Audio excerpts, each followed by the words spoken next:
Good evening, guys. Welcome to Language Are Fun, aka Languages Are Fun, because here we find languages interesting and fun. Today we are going to talk about how to use the auxiliary verbs in Spanish, because yes, in Spanish we also use auxiliary verbs. First of all, I want to talk about the fact that in any language, it doesn't matter which language it is, Spanish, English, French, German, you name it, we are always speaking in two ways, specifically. The first one is going to be the declaration way, when we are making statements, when we are giving information. When we are giving information, when we are making statements, declaring something, the grammar structure is mainly subject, auxiliary verb, main verb, and then complement. And the second way to speak is the interrogation way. Here, we ask for information. We are demanding something to be told to us because we need the information or whatever. And when we speak in this way, asking for information, demanding information, this structure changes. Now it is going to be auxiliary verb, subject, main verb, and then complement. So those are the things that you have to take into account here for you to be able to comprehend everything in the bigger picture. But okay, now let's answer the question. What is an auxiliary verb? An auxiliary verb, basically, is a tool that we use in a sentence for us to be able to imply certain context or verbal tense while we are using at the same time another main verb, which is the one carrying the action which is being done in that sentence. And for us to be able to ask any questions in any language we are speaking, we have to be clear, we have to know which context we are going to imply in order for us to be able to use the correct auxiliary verb that we want to use, right? But well, I'm going to explain the auxiliary verbs in two main groups. The first group is going to be the auxiliary verbs which exist in English and Spanish, and the second group is going to be the group of auxiliary verbs which only exist in English but which do not exist in Spanish at all. The first group, we are going to subdivide it in three subcategories. In the first subcategory, we're going to have the verbs should and must, which are used in order to imply that we want to give advice or that we want to imply mandatoriness, respectively. For example, let's suppose that I tell you, you should go to the beach. You should go to the beach. You're giving advice. You are saying that someone should go to the beach. In Spanish, should means deberías. You should go to the beach. You're making a statement. You're giving information. Tú deberías ir a la playa. Declarations, meaning subject, auxiliary verb, main verb, and then complement. That's what's going on here. So when you look at it, it is the same. Now, how does it sound when we want to ask the question? Well, now, interrogation, right? Should you go to the beach? Auxiliary verb, subject, main verb, and then complement. That's how these auxiliary verbs work. All of the auxiliary verbs which exist in English and in Spanish, they work in the exact same way. But let's continue giving examples for you to see that it's all the same, okay? Now we're going to use the verb must. You must go to the beach.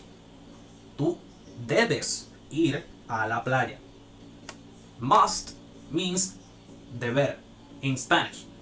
In order for you to be able to imply mandatoriness, right? That's why we use that verb in English, that auxiliary verb in English, the verb must. So, subject, auxiliary verb, main verb, complement. Tú debes ir a la playa. Okay? So keep in mind those two main contexts. Wanting to give advice and expressing mandatoriness. Those are the key contexts that you take into consideration when you're using either the auxiliary verbs should or must. Now let's talk about the second subcategory in this group. In this one, we are going to have the auxiliary verbs to have and be, in order for us to be able to imply the perfect tenses and the continuous tenses, respectively. Again, let's give some examples. You have gone to the beach.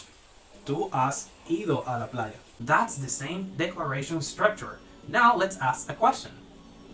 Have you gone to the beach? Has tú ido a la playa? Now, interrogation.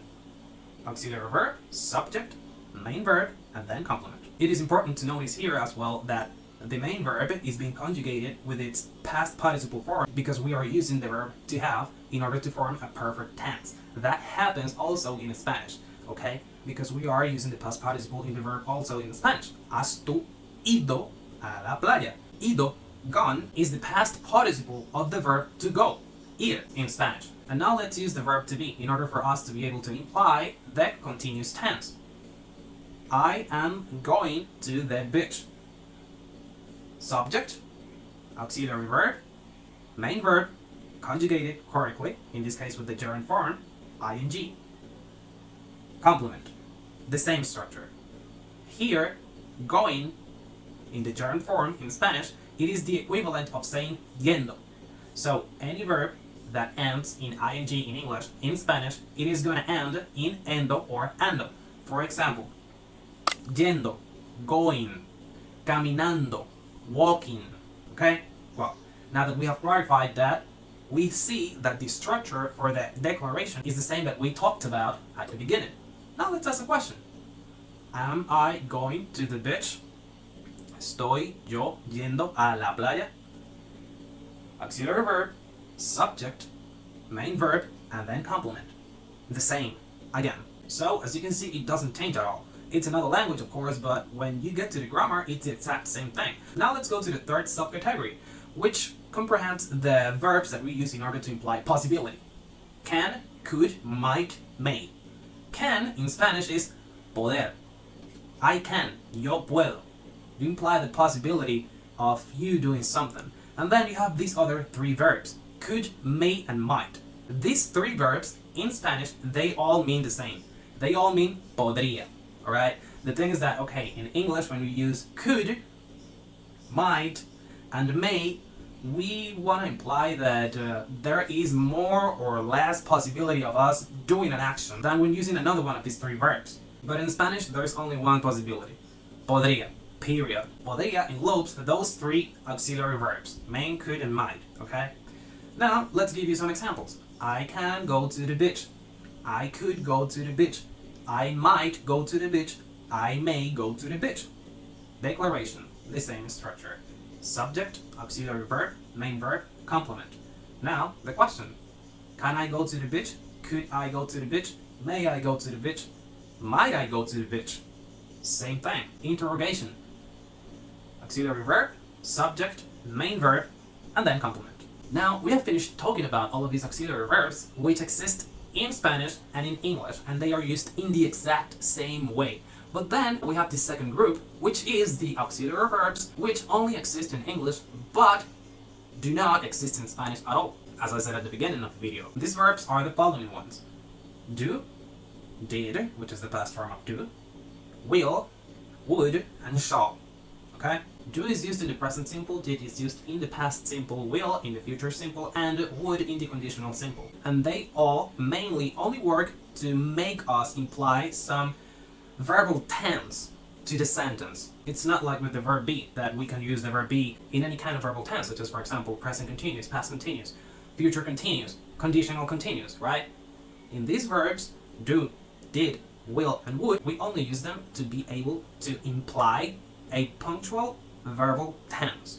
But let's give some examples for you to understand it better. Simple present. I go to the beach. Yo voy a la playa. Subject. Wait, there is no auxiliary verb. What happened? Wait, we're gonna talk about it in a few seconds. Let me cook. Main verb, and then complement. I went to the beach. Subject. Where is the auxiliary verb? I will address it. Don't worry.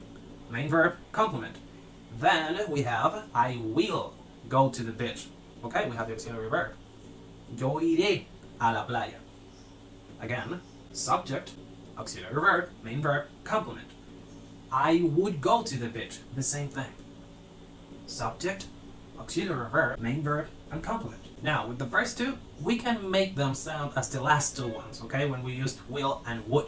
For example, instead of saying I go to the beach and I went to the beach, we could say I do go to the beach and I did go to the beach. You know, when we want to say an emphatic declaration, when we want to be emphatic in a declaration, such as in the present simple and past simple, we use the auxiliary verb. I do go to the beach. I did go to the beach. In Spanish, it's said in the same way. Yo voy a la playa, yo fui a la playa. If you want to be emphatic in Spanish, you just change your intonation and that's it. But okay, let's stay with the emphatic declarations of the simple present, simple past, and with I will go to the beach and I would go to the beach. Let's keep those sentences. And now let's ask the questions. Do I go to the beach? Did I go to the beach? Will I go to the beach? Would I go to the beach? We are still asking the questions with the auxiliary verbs because remember what I said at the start. In English, the only way to ask questions is using auxiliary verbs. But here's the thing in Spanish. When we are using a simple tense in which the contexts of the first group of auxiliary verbs do not apply, then we are dealing with a situation in which these main verbs are autonomous. I'm gonna repeat it. When you are using simple tenses in Spanish and the contexts named in the first group of auxiliary verbs do not apply, those main verbs that you are going to apply to form those sentences are autonomous. For example, present simple, declaration. I do go to the beach. Yo voy a la playa. Subject, main verb, complement. I do go to the beach, which is the emphatic version of I go to the beach. Why do I name the two sentences? Well, because in the question, then we ask, do I go to the beach? But in the Spanish sentence, we only say, yo voy a la playa. Yo voy a la playa, which is the exact same as saying, I go to the beach. So how would we ask the question in Spanish? Well, it would be different than with the first group of auxiliary verbs that we were talking about. Here, as I said, the main verbs used in the sentences are autonomous. So you ask the questions with those main verbs. Meaning, instead of asking, do I go to the beach? You would say, you take I go to the beach and you place the main verb at the beginning. And it would be go I to the beach. Of course, in English, it doesn't exist. It is wrong. But that is the way in which it works in Spanish. That's why I'm saying it. Go I to the beach. Voy yo a la playa. See, it is the exact same. And I'm saying it that way in English for you to see it easily. Now, let's do it in the past tense. I did go to the beach. Good. Emphatic declaration. I went to the beach. No auxiliary verb. Well, the question would be an equivalent to what the question is in Spanish. Went I to the beach? Fui yo a la playa? So, as you can see here, the structure for the declaration in these simple sentences would be subject, main verb, and complement. I go to the beach. Yo voy a la playa. Question. Go I to the beach. Main verb, subject, and complement. So basically here, the dance in here is between the subject and the main verb. Now, when we are using the present simple and the past simple, we can erase in the declaration form the usage of the auxiliary verbs. But when we are speaking about the future simple and the conditional simple, that's not the case, because we say, I will go to the beach and I would go to the beach. I will go to the beach, yo iría a la playa, I would go to the beach, yo iría a la playa. And the question here would be, would I go to the beach? And will I go to the beach? Will plus go, will go, means iré. That is why in Spanish we do not use auxiliary verbs in these contexts in which we want to form a sentence in which we are going to use a simple tense.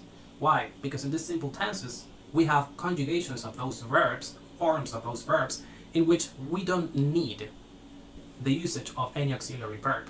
For example, to go, ir, future would be will go, but in Spanish we have the conjugation iré, right? So we don't have to apply any auxiliary verb. That's why in English it is way easier to conjugate in future, because you just use the verb will alongside any other verb, and that's it. It is already conjugated in the future. But in Spanish you have to learn by heart the conjugations of all those verbs in future. The same with the conditional simple. You say would go. I would go to the beach. Yo iría a la playa. Would plus go is iría. Would go, iría. That's the conjugation in Spanish. Iría. That's why you need to use auxiliary verbs in these simple sentences in Spanish, because you have the conjugations. But in English, yes, you have to use these auxiliary verbs. And you can even look at it that way in the emphatic sentences that I did when talking about the simple present and the simple past. For example, I did go to the beach. Past simple, did go. Did go is the equivalent of saying went, basically, which in Spanish would be fui. I went, yo fui. I did go. Did go, as I said, equals went. So, fui. I went, yo fui. And the same happens in the present. I go, yo voy. I do go. Do plus go, do go, go, right? Just that do go is emphatic. But it means voy. Do go, voy. Did go, fui. Will go, iré. Would go, iría. See how it works? That's why I mentioned the present simple and the past simple using the emphatic forms of the sentences, of the declarations, to be able to compare it with the future simple and the conditional simple. And the questions would be, of course, in Spanish, as I said, the verbs are autonomous. Instead of saying, do I go to the beach, you use the main verb with the respective conjugation. Instead of, I do go to the beach, remember, do go, voy. Voy yo a la playa. See? I do go to the beach, do plus go, voy. So instead of saying, do I go to the beach, or go I to the beach, you say, voy yo a la playa. The same with the past simple. Instead of saying, did I go to the beach, remember, did plus go, went, fui. So instead of saying, went I to the beach, you say, fui yo a la playa. Instead of saying, will I go to the beach, remember, will plus go is iré. So you say, iré yo a la playa. Instead of, will I go to the beach, then I would go to the beach. Instead of saying, would I go to the beach, you just remember, would plus go, iría, then iría yo a la playa. And that's it. Well guys, I hope you have found all of this information clarifying, so you can spot the difference of how these auxiliary verbs work in Spanish and English respectively, so you learn how to speak Spanish with fluency and with confidence, so you can connect with people in Spanish and be able to establish new human relationships with people from other places, even though they're able to speak English, because yeah, languages are fun, right? But yes, if you like the information, please hit the like button, subscribe, in order to help the channel reach more people who want to see more content about language learning, so we can grow this community and ease education for everybody, so everybody can be able to learn a language with confidence and fluency. So guys, see you in the next one. Thank you for your time and attention.